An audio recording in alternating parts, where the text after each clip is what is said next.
Good afternoon, everyone around the world. Uh, Once again, this is another chapter of hemp engineering. We have a special guest today. She is from New Zealand. Her name is plain Nisha. Gisa. Nisha. Okay. Yeah. Someone Yes, pronounce it. yes. Welcome to Drop of Knowledge. Thank you for having me. Yes, no, the pleasure is mine. The circumstances that we met are incredible and real. Mm, I don't think the audience will even imagine what is behind all crazy. this interview. It's Mm, not just an honor, but l- the what you want to tell the world, what you want to express, is something that it goes beyond the non imaginable. My yeah. sometimes it's so bad. However, few times I have the opportunity to interview and give this platform for medicinal cannabis Mm, because my main aspect is mostly industrial hemp.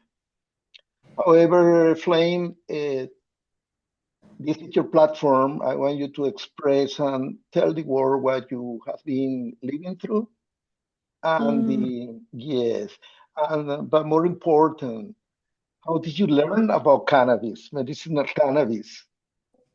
mhm. So we first came to know about it. Um, Essentially, I was just a parent and nothing else worked. So go to daddy, go inside. Thank you. My child, well, one of my children is neurodivergent and on the autism spectrum, and essentially we were facing really overwhelming challenges. We had severe meltdowns, sensory overloads, really deep mental health struggles, and traditional therapies and medications didn't work for us. And I was desperate. We had honestly tried everything, and the side effects were so bad. Um, he was actually begging me to stop the medication. And I remember coming across a story um, of Charlotte Figgy, a young girl, and her life was transformed by CBD.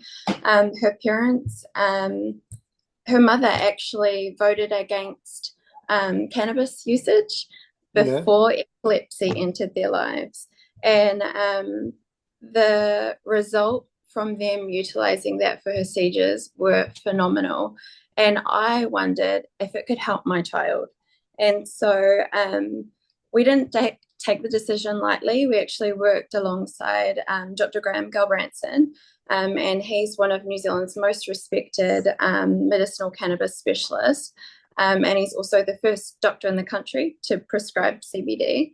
No. And his guidance was an absolute game changer for us. And we felt really confident and safe that we were making the right choice.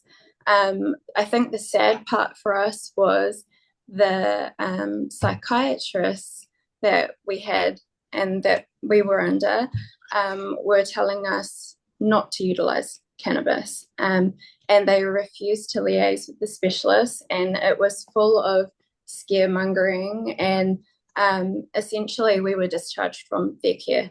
They let us know that if we went ahead with utilizing the CBD oil, they would no longer see us. So we had to make a really hard decision, but that came with a lot of research. And through the research and through speaking with the specialists we were under, I came to know that children with autism usually have disruptions in their endocannabinoid system, and that leads to stress, the social behaviors. There were studies being done on reductions with anxiety. Mhm. And so, more than just symptom management, it was being investigated for its neuroprotective effects, and it actually reduces, inflammation and oxidative stress and repairs neurons. And so from there, our journey began. And it's not that the autism needed fixing. It was just that his nervous system needed some support. And for us, this has been the most gentle plant. A lot of people automatically think of cannabis or marijuana, and they default to, the socio-demographic like that we get, and they put you in a box. And realistically, that's not us. I'm a Christian, I'm a mother, I'm a wife, we've got multiple children, disability support worker, education assistant. We are involved in so many different things, and for us, this truly saved our child. And through that experience, as my health declined, and I've got multiple chronic illnesses that really impacted me, but I was then open to trying it for myself. And this is not at all something I would have considered before. Much like the story of the little girl, Charlotte Figge, her mum voted against cannabis, and all I knew about it was it's a drug and stay away from it, And for us, like I don't drink, I don't smoke, tea, coffee, we don't drink that either. And we treat our bodies like temples. And honestly, if you use this correctly, and you want to utilize it medicinally, it can be absolutely phenomenal and life-changing. So it has been for our family. So I understand that you decided to move to Perth because of the accessibility of cannabis. Yeah. Yes. Yeah. And it is helping with your condition very much, right? Yeah. So I actually got very, very unwell in New Zealand, and they couldn't help me there. The healthcare system is just too small, and we met a lot of resistance, and the mainstream pharmaceuticals were not working for the pain. They made me really sick. And then on top of that, cannabis is so expensive and very hard to obtain. Unfortunately, the income and the cost of living doesn't quite match up. So it's not accessible for a lot of people. And for me, I was really blessed. I had people who helped me fund it. But through this, I connected with cannabis advocates. I got to know a lot of green fairies. And so for me, I think where the knowledge is, I spoke with cannabis doctors over there. You can do telehealth or whatever. The wait list was long, but when I would ask questions, they wouldn't really answer them for me. They didn't really know the answer to the questions. Whereas the cannabis advocates and the naturopaths and the green fairies, if I was to ask them questions, they're like a wealth of knowledge. They knew the science behind it. And so for me, I wish it was more mainstream. I wish it was more acceptable. I wish it was more available. I wish that it wasn't a taboo, so that we could have this knowledge, because we shouldn't need to, go to doctors and feel like maybe we're not getting the correct answers, and then it makes you too scared to try it. Whereas if it was more available and okay, more people would be open-minded, And I actually know so many people, even elderly in my family, who are also Christian and, grown up with the rhetoric, of drugs, and it's been labeled, but they even are open-minded to trying it for their health conditions, whether it be Parkinson's or, there's so many things that this helps with. Yes. And I just wish people knew how phenomenal it was, because it's not bad. It's such a gentle plant, and it can be used in so many ways. And there's so many different ways that we can utilize the medication, whether it is through oils, vaping it, smoking it, there's a lot of ways. You can take it in balms to help with aches and pains. With my connective tissue disorder, I dislocate things. You can actually make a salve out of the cannabis put it on the areas that are swollen, that you've dislocated, and it will calm it right down. You can use the oils that you get under your tongue and rub it on there, and it helps. For migraines, nausea, vomiting, all the things. I had 3 stomach ulcers recently, and no pain meds helped. Cannabis helped within minutes. So I'm deeply touched, to tell you the truth, because when I listen about your boy or your one of the actually boy or girl, um, uh, also listen about your own condition and what you're basically preaching now to your church. I gotta admit that if I were to ask you, talk to me about the prohibition, what you know, I guess you are a front runner on that regards, more than most of the people, yes? Yeah. So for me, and this is the thing, I think a lot of people don't understand why cannabis is banned. They don't know how the prohibition started. And for me, this is deeper than just a ban. So who I am as not just a Christian who believes in treating her body like a temple, but I'm also Māori. So Indigenous New Zealander. And for me, my relationship with my body and healing isn't new, it's ancestral. For me, my 3rd great grandmother was the village healer. And so it's rongoa Māori for us as a traditional plant-based system. And we use plant-based medicine. And so it's spiritual and a deep connection to the land, the whenua for us. Yes. And the legacy it does, it runs through my veins. And so we've got multiple naturopaths and holistic practitioners in my family. And so for me, this path isn't just, like about the prohibition. It's really spiritual and scientific. And I wish people could look at all facets when they're thinking about the law, when they're looking at the prohibition. I wish they could also look at the people behind it. And the lives that it has touched, because it's not just a plant for me, it's medicine, it's rongoa, and it's a treasure. And I believe that our ancestors would have embraced this, and it would have been available to them. I would love the opportunity for the prohibition to be overturned so that I can grow my own plants at home. I would love to be able to juice those plants. There are so many... it's nourishing. You can nourish your family through juicing cannabis.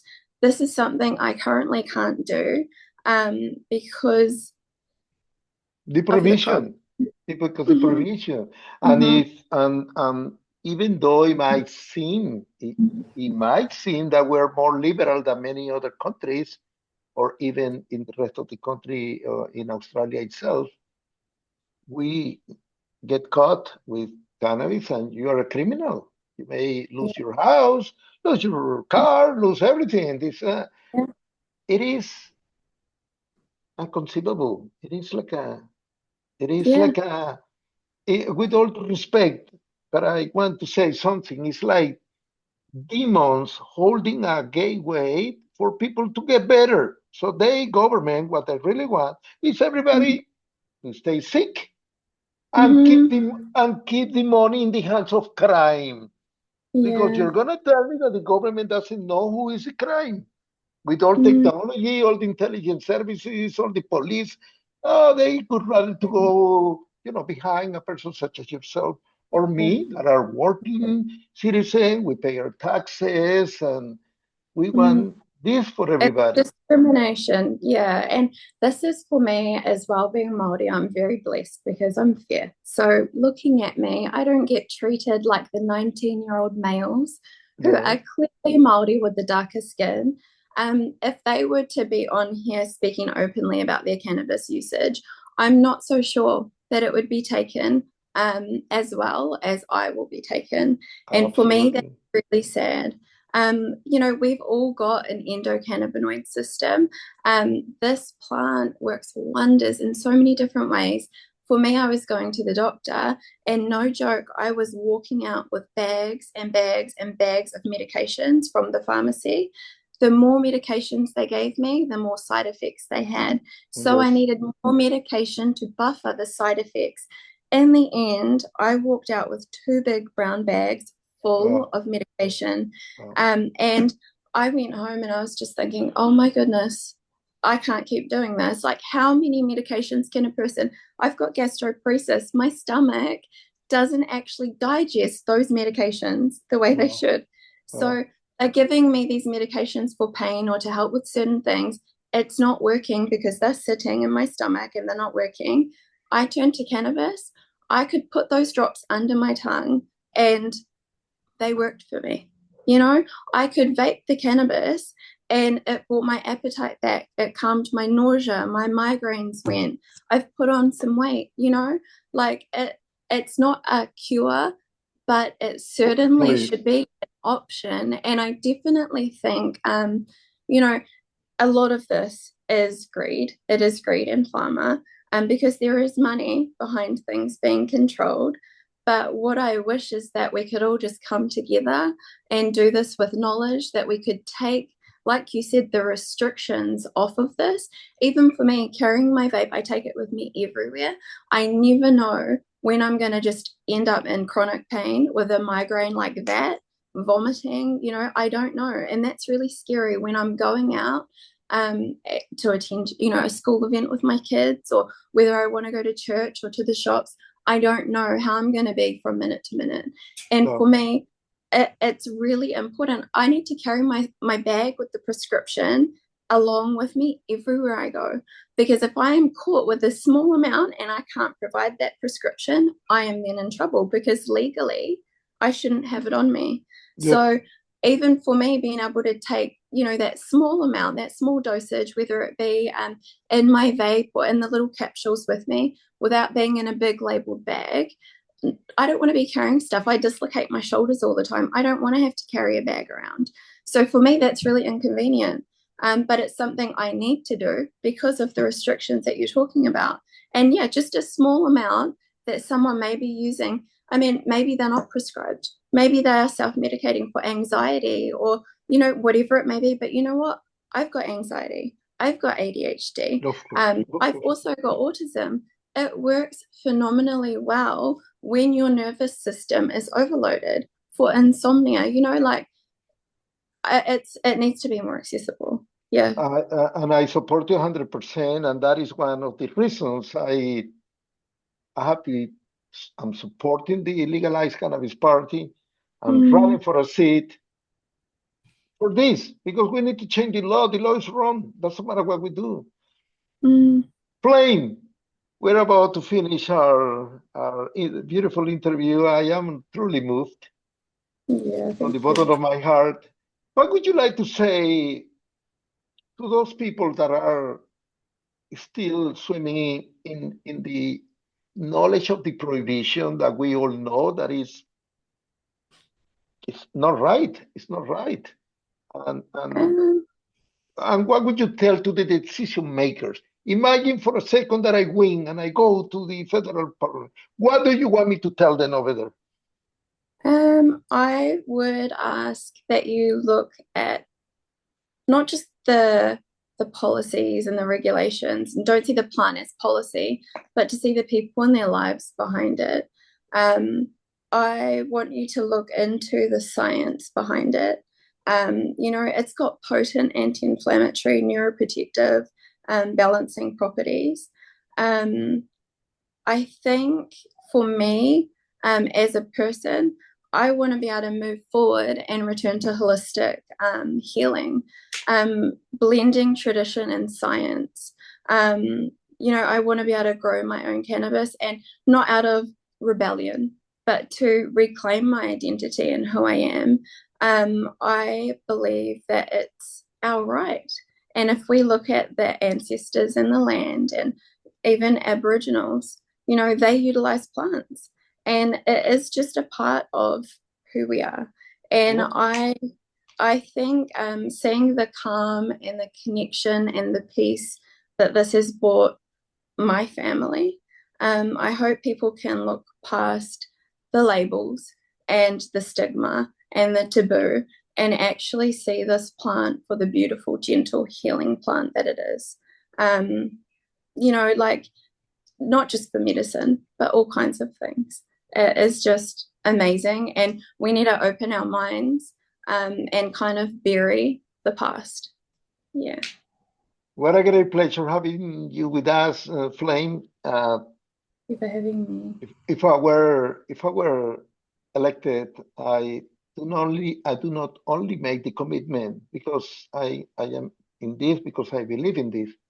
I have also helped my mama overcome or to ease the pain of Parkinson's. Yes, I had to do horrible things to get that medicine to my mama. Yeah. And I resonate with your words because we have to change the law. We have to change the law. We cannot just keep on going into a prohibition that was fundamentally born from racism against Black people and Latinos or anyone that is brown.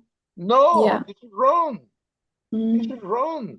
Absolutely wrong. It's for everybody. It's for everybody, all ages, you know, from children to the elderly. And it doesn't, you know what, this plant doesn't discriminate.